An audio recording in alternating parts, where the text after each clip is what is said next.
जय हिंद दोस्तों, आज के इस वीडियो में हम सामान्य ज्ञान के ऐसे टॉप 50 इंपॉर्टेंट प्रश्न को पढ़ने वाले हैं जो कि आपके आने वाले किसी भी प्रतियोगी परीक्षा के लिए वेरी इंपॉर्टेंट रहेंगे। दोस्तों, आप इनमें से कितने प्रश्नों को सही कर पाते हैं कमेंट बॉक्स में अपना स्कोर जरूर बताइएगा। चलिए दोस्तों, वीडियो को शुरू करते हैं। क्वेश्चन नंबर 1, जर्मनी के चांसलर का नाम बताइए जो कि जनवरी 2026 में भारत की यात्रा पर रहे हैं।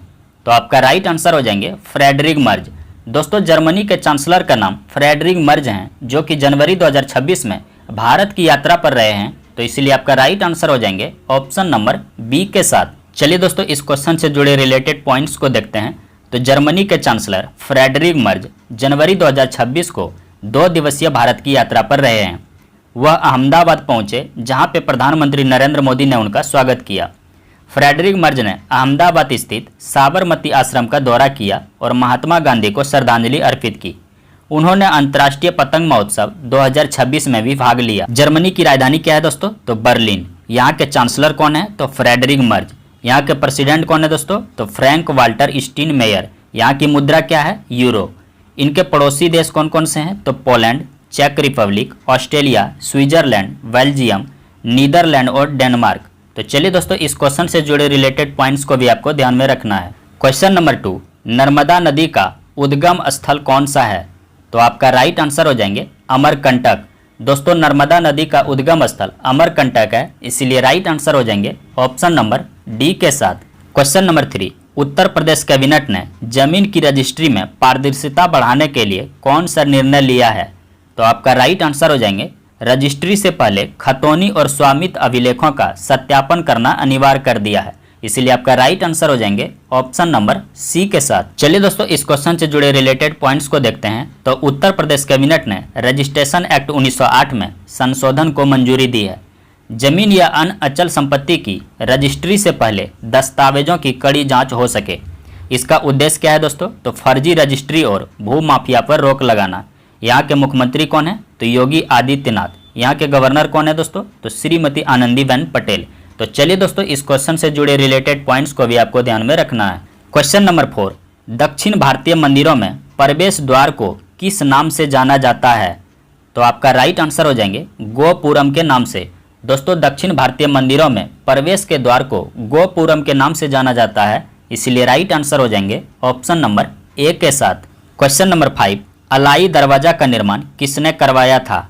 तो आपका राइट आंसर हो जाएंगे अलाउद्दीन खिलजी ने। दोस्तों, अलाई दरवाजा का निर्माण अलाउद्दीन खिलजी के द्वारा करवाया गया था, इसीलिए राइट आंसर हो जाएंगे ऑप्शन नंबर डी के साथ। क्वेश्चन नंबर 6, महाबलीपुरम के प्रसिद्ध समुद्र तट मंदिर का निर्माण किसने करवाया था? तो आपका राइट आंसर हो जाएंगे नरसिम्हदेव वर्मन ने। क्या हो जाएंगे दोस्तों? नरसिम्हदेव वर्मन ने करवाया था। क्वेश्चन नंबर 7, लाल मिट्टी का रंग किसके कारण होता है? तो आपका राइट आंसर हो जाएंगे फेरिक ऑक्साइड के कारण। दोस्तों, मिट्टी का रंग जो लाल होता है ये फेरिक ऑक्साइड के कारण होता है, इसीलिए राइट आंसर हो जाएंगे ऑप्शन नंबर ए के साथ। क्वेश्चन नंबर 8, नर्तकी की कांस्य प्रतिमा कहां से प्राप्त हुई है? तो आपका राइट आंसर हो जाएंगे मोहनजोदड़ो से। दोस्तों, नर्तकी की कांस्य प्रतिमा मोहनजोदड़ो से प्राप्त हुई है, इसलिए राइट आंसर हो जाएंगे ऑप्शन नंबर बी के साथ। क्वेश्चन नंबर 10, भारतीय दूरसंचार विनियामक प्राधिकरण का मुख्यालय कहां पर स्थित है? तो आपका राइट आंसर हो जाएंगे नई दिल्ली में। क्या हो जाएंगे दोस्तों? नई दिल्ली में स्थित है। क्वेश्चन नंबर 11, भारत के प्रथम मुस्लिम राष्ट्रपति कौन थे? तो आपका राइट आंसर हो जाएंगे डॉक्टर जाकिर हुसैन। दोस्तों, भारत के प्रथम मुस्लिम राष्ट्रपति डॉक्टर जाकिर हुसैन थे, इसलिए राइट आंसर हो जाएंगे ऑप्शन नंबर ए के साथ। क्वेश्चन नंबर 12, कोशिका की केंद्रक की खोज किसने की थी? क्वेश्चन नंबर 12, कोशिका के केंद्रक की खोज किसने किया था? तो आपका राइट आंसर हो जाएंगे रॉबर्ट ब्राउन ने। दोस्तों, कोशिका के केंद्रक की खोज रॉबर्ट ब्राउन के द्वारा किया गया था, इसलिए राइट आंसर हो जाएंगे ऑप्शन नंबर सी के साथ। क्वेश्चन नंबर 13, भारतीय राष्ट्रीय कांग्रेस की स्थापना कब की गई थी? तो आपका राइट आंसर हो जाएंगे 1885 ईस्वी में। दोस्तों, भारतीय राष्ट्रीय कांग्रेस की स्थापना 1885 ईस्वी में A.O. ह्यूम के द्वारा किया गया था, इसीलिए आपका राइट आंसर हो जाएंगे ऑप्शन नंबर डी के साथ। क्वेश्चन नंबर 14, बर्फ का अपवर्तक सूचकांक कितना होता है? तो आपका राइट आंसर हो जाएंगे 1.31। क्या हो जाएंगे दोस्तों? 1.31। क्वेश्चन नंबर 15, भारत का मार्टिन लूथर किन्हें कहा जाता है? तो आपका राइट आंसर हो जाएंगे दयानंद सरस्वती को। दोस्तों भारत का Martin Luther king Dayanand Saraswati को कहा जाता है, इसीलिए आपका राइट आंसर हो जाएंगे ऑप्शन नंबर सी के साथ। क्वेश्चन नंबर 16, विटामिन ई का रासायनिक नाम क्या है? तो आपका राइट आंसर हो जाएंगे टोकोफेरॉल। दोस्तों विटामिन ई का रासायनिक नाम टोकोफेरॉल है, इसीलिए आपका राइट आंसर हो जाएंगे ऑप्शन नंबर ए के साथ। क्वेश्चन नंबर 17, भोरम देव का मंदिर किस राज्य में स्थित है? तो आपका राइट आंसर हो जाएंगे छत्तीसगढ़ में। क्या हो जाएंगे दोस्तों? छत्तीसगढ़ में स्थित है। क्वेश्चन नंबर 18, ओदंतपुरी विश्वविद्यालय कहाँ पर स्थित है? तो आपका राइट आंसर हो जाएंगे बिहार में स्थित है। क्या हो जाएंगे दोस्तों? बिहार में। Question number 19, D Y Patil stadium कहाँ पर स्थित है? तो आपका राइट आंसर हो जाएंगे मुंबई में। दोस्तों D Y Patil stadium Mumbai में स्थित है, इसीलिए आपका राइट आंसर हो जाएंगे ऑप्शन नंबर सी के साथ। क्वेश्चन नंबर 20, मकड़ी का अध्ययन क्या कहलाता है? तो आपका राइट आंसर हो जाएंगे मोनोलॉजी। दोस्तों मकड़ी का अध्ययन मोनोलॉजी कहलाता है, इसीलिए आपका राइट आंसर हो जाएंगे ऑप्शन नंबर डी के साथ। क्वेश्चन नंबर 21, पन्ना राष्ट्रीय उद्यान किस राज्य में स्थित है? तो आपका राइट आंसर हो जाएंगे मध्य प्रदेश में। दोस्तों पन्ना राष्ट्रीय उद्यान मध्य प्रदेश राज्य में स्थित है, इसीलिए राइट आंसर हो जाएंगे ऑप्शन नंबर सी के साथ। क्वेश्चन नंबर 22, दिहांग दिबांग जैव मंडल किस राज्य में है? तो राइट आंसर हो जाएंगे अरुणाचल प्रदेश में है। दोस्तों दिहांग दिबांग जैव मंडल जो है ये अरुणाचल प्रदेश राज्य में स्थित है, इसीलिए आपका राइट आंसर हो जाएंगे ऑप्शन नंबर डी के साथ। क्वेश्चन नंबर 23, कलमकारी चित्रकला का मुख्य केंद्र कहाँ पर स्थित है? तो आपका राइट आंसर हो जाएंगे आंध्र प्रदेश में। क्या हो जाएंगे दोस्तों? आंध्र प्रदेश राज्य में स्थित है। क्वेश्चन नंबर 24, रेगुलेटिंग एक्ट कब पारित किया गया था? तो आपका राइट आंसर हो जाएंगे 1773 ईस्वी में। दोस्तों रेगुलेटिंग एक्ट जो है ये 1773 ईस्वी में पारित किया गया था, इसीलिए राइट आंसर हो जाएंगे ऑप्शन नंबर सी के साथ। Question number 25, Jawaharlal Nehru fort कहाँ पर स्थित है? तो आपका राइट आंसर हो जाएंगे मुंबई में। क्या हो जाएंगे दोस्तों? मुंबई में स्थित है। क्वेश्चन नंबर 26, किण्वन प्रक्रिया की खोज किसने किया था? तो आपका राइट आंसर हो जाएंगे लुईस पाश्चर ने।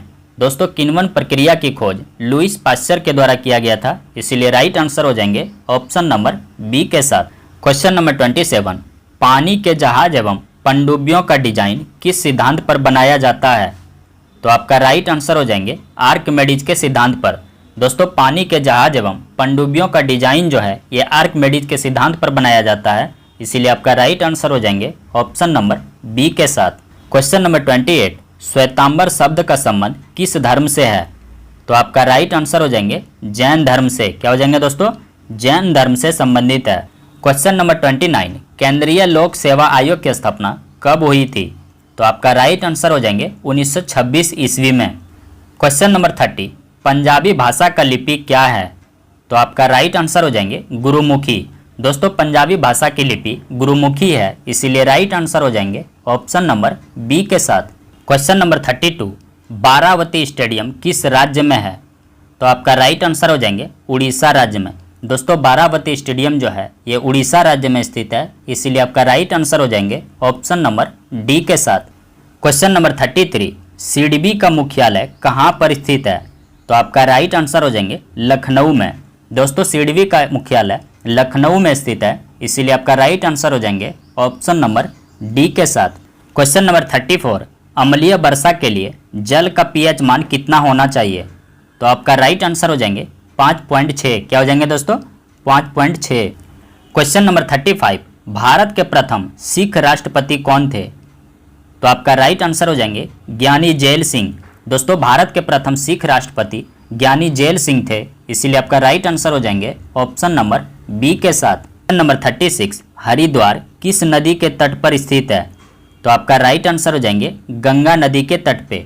दोस्तों हरिद्वार जो है ये गंगा नदी के तट पे स्थित है, इसीलिए आपका राइट आंसर हो जाएंगे ऑप्शन नंबर सी के साथ। क्वेश्चन नंबर 37, भारत का आइंस्टीन किसे कहा जाता है?